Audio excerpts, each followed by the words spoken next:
Hello friends, இன்றைக்கி நம்ம சேனலில் சத்து மாவை எப்படி குழந்தைங்களுக்கு கூழ் மாதிரி செஞ்சு கொடுக்கறது, இது எத்தனை மாதத்துலேருந்து ஸ்டார்ட் பண்ணலாம் அப்படின்ற விஷயத்தெல்லாம் டீட்டெயிலாக பார்க்க போகிறோம். வாங்க வீடியோக்குள்ளே போவோம். நான் இன்றைக்கி பார்த்திங்கன்னா வீட்டிலையே வறுத்து மிஷினில் கொடுத்து அரைச்சி சத்து மாவு தான் எடுத்திருக்கேன். நீங்கள் வெளியில் வாங்குற காட்டிலும் நம்மளே இதை சூப்பராக ப்ரிப்பேர் பண்ணிடலாம்.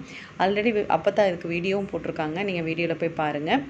இது ரொம்ப ரொம்ப ரொம்ப சிம்பிள் ஃப்ரெண்ட்ஸ். இந்த ஒரு மாவு இருந்ததுன்னா நீங்கள் காலையில் ஃபுட்டை கூட ஸ்கிப் பண்ணிவிட்டு பெரியவங்க கூட இதையே எடுத்துக்கலாம். அந்த அளவுக்கு பசியும் தாங்கும் நமக்கு. வாங்க எப்படி செய்கிறதுன்னு பார்த்துருவோம். நான் இன்றைக்கி பார்த்திங்கன்னா இப்போ நான் எடுத்துருக்க அளவு ஸ்பூனில் ஒரு 1.5 ஸ்பூன் எடுக்கிறேன்.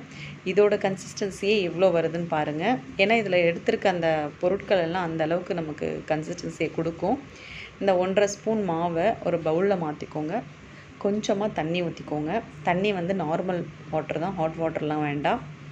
அதை ஊற்றி கட்டி இல்லாமல் நல்லா இதை கொஞ்சம் நல்லா லூஸாக கரைச்சிக்கோங்க.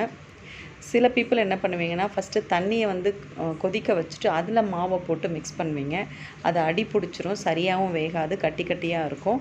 அப்படி பண்ணாதீங்க. இந்த மெத்தடில் செஞ்சு பாருங்கள். உங்களுக்கு நல்லா சூப்பராக வந்து கூழ் நல்லா வெந்து நல்லா வாசமாக இருக்கும். இந்த மாதிரி நல்லா மிக்ஸ் பண்ணிக்கோங்க. முதல்லையே நிறைய தண்ணி ஆட் பண்ணிடாதீங்க. பாருங்கள், இந்த அளவுக்கு லூஸாக இருக்கணும். ரொம்ப திக்காகவும் இல்லாமல் ரொம்ப லூஸாக இல்லாமல் இந்த மாதிரி ஒரு பதத்தில் இருக்கணும். மற்ற பேபி ஃபுட்டை காட்டிலும் இது வந்து ப்ரிப்பேர் பண்ணுறதுக்கு டோட்டலாகவே 5 நிமிஷம் கூட ஆகாதுங்க. ரொம்ப ரொம்ப ஈஸியாக ப்ரிப்பேர் பண்ணிடலாம். இப்போ நம்ம அதை ஹீட் பண்ணி எடுத்துப்போம். இதை நீங்கள் ஆட் பண்ணுறதுக்கு முன்னாடி ஸ்டவ் ஆன் பண்ணாதீங்க. ஃபஸ்ட்டு பவுலில் மாற்றிக்கோங்க. எதெல்லாம் நீங்கள் கிண்ட போகிறீங்களோ அந்த பவுலில் மாற்றிட்டு கொஞ்சம் நல்லா அடிகனமான இதை எடுத்துக்கோங்க. இதை ஊற்றுனதுக்கப்புறம் வந்து நீங்கள் ஸ்டவ் ஆன் பண்ணுங்கள். முக்கியமானது ரொம்ப லோ ஃப்ளேமில் தான், மினிமம் ஃப்ளேமில் தான் இருக்கணும். நான் இன்றைக்கி இண்டக்ஷன் ஸ்டவ்வில் தான் பண்ணுறேன். அதில் ஜஸ்ட்டு ஒரே ஒரு பாயிண்ட் மட்டும் தான் வச்சுருக்கேன். இப்போ இது ஓரளவுக்கு கொஞ்சம் கிண்டும் போதே திக்னஸ் வரும். அந்த திக்னஸ் வந்ததுக்கப்புறம் கொஞ்சமாக மில்க் சேர்த்துக்கோங்க. இது நல்லா காய்ச்சி ஆற வச்ச பால், காய்ச்சின பால் தான், அப்படியே பச்சையாக சேர்த்துறாதீங்க. இல்லை பால் கொஞ்சம் வெதுன்னு இருந்தாலும் ஓகே. இப்போ பார்த்திங்கன்னா இந்த கன்சிஸ்டன்சி வரும். ஸ்டார்டிங்லேயே பால் சேர்க்காதீங்க. ஓரளவுக்கு கொஞ்சம் திக்னஸ் வந்தோடனே பால் சேர்த்து கிண்டிகிட்டே இருக்கும்போது பார்த்திங்கன்னா இந்த அளவுக்கு திக்னஸ் வந்துடும். இப்போ இது கூட பார்த்திங்கன்னா நான் கொஞ்சோண்டு நாட்டு சர்க்கரை சேர்க்க போகிறேன். இது ஆல்ரெடி அந்த மாவுலேயே கொஞ்சம் ஸ்வீட்னஸ் நேச்சர் இருக்கும். நீங்கள் வந்து கொஞ்சம் சேர்ந்துக்கிட்டிங்கன்னா அந்த ஸ்வீட்னஸ்க்கு குழந்தைங்க சாப்பிடுவாங்க. அடுத்து நான் ஒரு பிஞ்ச் அளவுக்கு ஏலக்காய் பொடி சேர்க்குறேன். இது ஃபுல் அண்ட் ஃபுல் ஆப்ஷன் தான். கொஞ்சம் நல்லா ஸ்மெல்லிங்காக இருக்கும். அது மட்டும் இல்லாமல் சில குழந்தைங்களுக்கு அந்த ஸ்மெல் பிடிக்கல அப்படின்னா நீங்கள் அவாய்ட் பண்ணிடலாம். முக்கியமாக அதில் வந்து அந்த தோல் பார்ட் இருக்கக்கூடாது. நல்லா பவுடர்டாக இருந்தால் மட்டும் ஆட் பண்ணுங்கள். இப்போ நல்லா மிக்ஸ் பண்ணிவிடுவோம் எல்லாத்தையும். முக்கியமான விஷயம், இதை நீங்கள் கைவிடாமல் கிண்டிகிட்டே இருக்கணும். பாருங்க, எனக்கு அடி பிடிக்கவே இல்லை. அவ்வளோதாங்க, பேபி ஃபுட் ரெடி ஆகிடுச்சு. என்ன இவ்வளோ திக்னஸாக இருக்குது, எப்படி கொடுக்குறதுன்னு நீங்கள் ஃபீல் பண்ணுவீங்க. ஃபீல் பண்ணவே வேண்டாம். இது ஆற ஆற ரொம்ப திக்னஸ் ஆகிட்டே இருக்கும். அப்படி ஆறிச்சு அப்படின்னா நீங்கள் அந்த திக்னஸ் போர்ஷனில் கொஞ்சம் வார்மாக இருக்கிற மில்கை சேர்த்துக்கோங்க.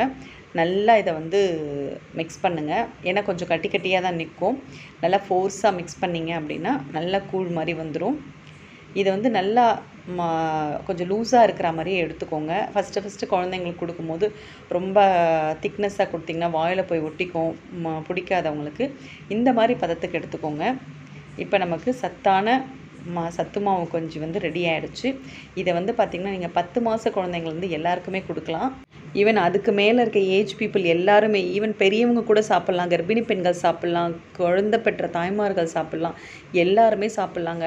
10 மாத குழந்தையிலேருந்தே இதை ஸ்டார்ட் பண்ணுங்கள். அவ்வளோ ஹெல்த்தி. காலையிலையோ இல்லை மதியானமோ இந்த ஃபுட்டை கொடுங்க. நல்லா ஹெவியாக இருக்கும், பசிக்கவே பசிக்காது குழந்தைங்களுக்கு. ஈவன் பெரியவங்களுக்கும் அப்படி தான். நம்மனா கொஞ்சம் திக்னஸாகவும் குடிக்கலாம், அளவு கண்டென்ட் அதிகமாக எடுத்துக்கலாம். நான் பார்த்திங்கன்னா இன்னும் கொஞ்சம் அதில் சுகர் ஆட் பண்ணி, அதாவது நாட்டு சக்கரை ஆட் பண்ணி கொஞ்சம் ஸ்வீட்னஸ் அதிகமாக எடுத்துக்கிட்டேன். இன்னும் கொஞ்சம் பாலும் சேர்த்துக்கிட்டேன். இந்த அளவுக்கு லூஸாக இருக்க மாதிரி. ஏன்னா இன்றைக்கி என் பையனுக்கு இதை கொடுத்தேன். அவன் வந்து சம்டைம்ஸ் நான் காலையில் ஃபுட்டாகவே இதை கொடுத்துருவோம். நம்ம காலையில் கொடுத்தோம் அப்படின்னா ஒரு 4 to 5 hours அவங்க வேறு எதுவுமே கேட்க மாட்டாங்க. அந்த அளவுக்கு நல்லா பசி தாங்கும். நீங்களுமே இதை குடிச்சு பாருங்கள். உங்களுக்குமே நீங்கள் இதை ஃபீல் பண்ணுவீங்க. இதை வாரத்தில் ஒரு நாள் குடித்தாலே போதும் ஃப்ரெண்ட்ஸ். அந்த அளவுக்கு எதிர்ப்பு சக்தி கிடைக்கும் நமக்கு.